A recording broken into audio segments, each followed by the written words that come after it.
Bonjour, Morning Brief du 1er juin 2017. Alors, séance positive sur la bourse de Casa. Mazi finit sur une performance positive de 0,36% avec des volumes à plus de 238 millions de dirhams. Alors, pour ce qui est des plus fortes variations de la séance d'hier, l'IDEC affiche une hausse de 4,35%, Taqa Morocco également, 3,17%, et Wafa Assurance, plus de 94%. A signalé la baisse de Centrale Danone de 2,44%, d'Alliance, moins 1,23%, mais également de Minière Twissit de 0,73%. Alors, côté actualité, Banque El Maghreb vient d'annoncer les chiffres sur le crédit bancaire. Alors, il y a eu une hausse, accélération de plus 5,1% par rapport sur une année glissante en rythme annuel.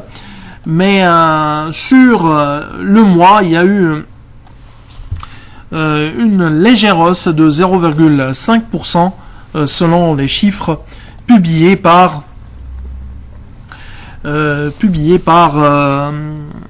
Banque El Maghreb. Le crédit bancaire, on est à 808 milliards de dirhams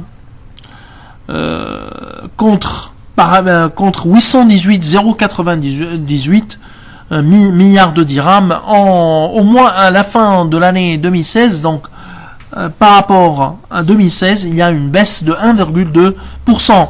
Autre également aspect à signaler, c'est que la qualité d'actifs ne s'améliore pas. On est sur un taux de créance en souffrance autour de 7,8% fin avril 2017 contre 7,5% au 31/12/2016.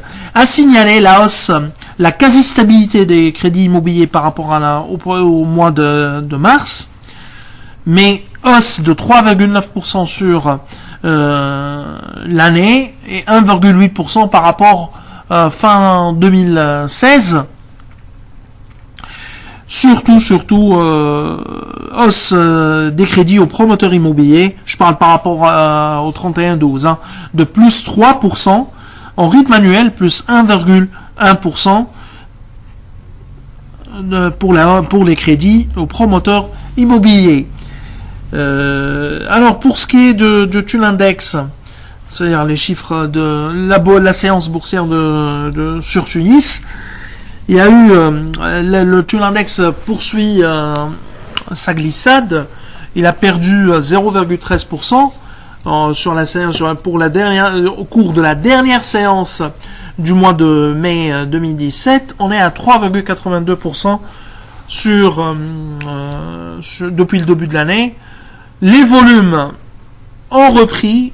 On est à plus de 2,5 millions, mais rien d'exceptionnel. 2,5 millions, mais on a repris par rapport aux 1,3 million et 1,8 million enregistrés lors de deux premières séances du mois de Ramadan. Sur le mois, alors on fait un petit bilan sur le mois. Sur le mois, hausse du Tunindex de 0,89%. Il ne faut pas oublier que le Tunindex a un indice de rendement, donc les dividendes sont réinvestis. Or, il y a eu des détachements lors du mois de mai, durant le mois de mai, donc probablement on est sur une performance de 0% sur un mois, si on ajuste par les dividendes. Côté valeur, de loin, la meilleure performance a été enregistrée par UADH, 25%, plus de 25%, sur fond du nouveau contrat avec l'État de la République du Djibouti, sachant qu'on a eu plus d'éclaircissements de la part du management du UADH. En fait, ça va concerner Oresoto et Lockheed Véhicule Industriel, l'ancien EVI. Mais pour le moment, le financement, malgré les efforts de management, ne nous est pas clair. Comment le passage entre la banque africaine qui devrait financer les acquisitions de ADH et le remboursement et le paiement de la part de la République de Djibouti, cette relation ou ce flux tripartite n'est pas encore clair. Bref, le marché semble croire en partie, surtout lors des premières séances après l'annonce du contrat, mais on est sur une performance mensuelle de 25,8%. Sur l'année, on est à moins 18,9%. Donc il y a encore une baisse par rapport à l'année, par rapport au début de l'année. Autre performance également à signaler, c'est Salim, plus 17%. Telnet, on est à plus 9%. Et nous estimons qu'il y a encore du potentiel sur le titre et que la valeur devrait encore monter en bourse sur fond aussi bien en présence de catalyseurs à court terme, un retour aux dividendes, quitte du partenariat avec Safran maintenant, et également il y a amélioration des perspectives, notamment de 2017, avec des marges attendues à des niveaux records, probablement une marge d'EBITDA, vraisemblablement une marge d'EBITDA supérieure à 20%. Pour ce qui est des baisses, il y a SCB qui a baissé de 4,91%. Également, c'était pas un mois fameux pour Aduia qui a lâché plus de 4%. Modern Leasing pareil. SFBT, c'est pas nous on n'ajuste pas par les dividendes. SFBT, c'était pas un fameux mois, moins 4,66% pour la SFBT. C'est un mois globalement difficile. Donc on est sur une baisse sur le mois, plus précisément de un peu plus de 4%.